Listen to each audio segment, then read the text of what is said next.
व्यसन असा हा एक प्रकार आहे ना, तर तो व्यसन करणारा माणूस स्वतः तर मरतोच आणि इतरांचं पण आयुष्य बरबाद करतो.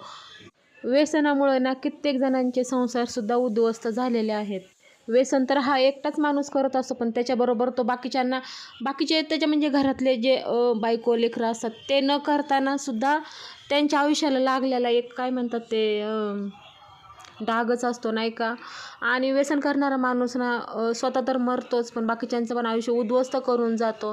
म्हणून माणूस जेव्हा व्यसन वगैरे करतो तर त्याने त्याच्या लिमिटमध्ये केलं पाहिजे. म्हणजे त्याला थोडंफार त्याला करायचं असेल तर त्यांनी थोडंफार म्हणण्यापेक्षा महिन्यातून एकदा जरी केलं तरी त्याच्या खुशीसाठी ठीक आहे.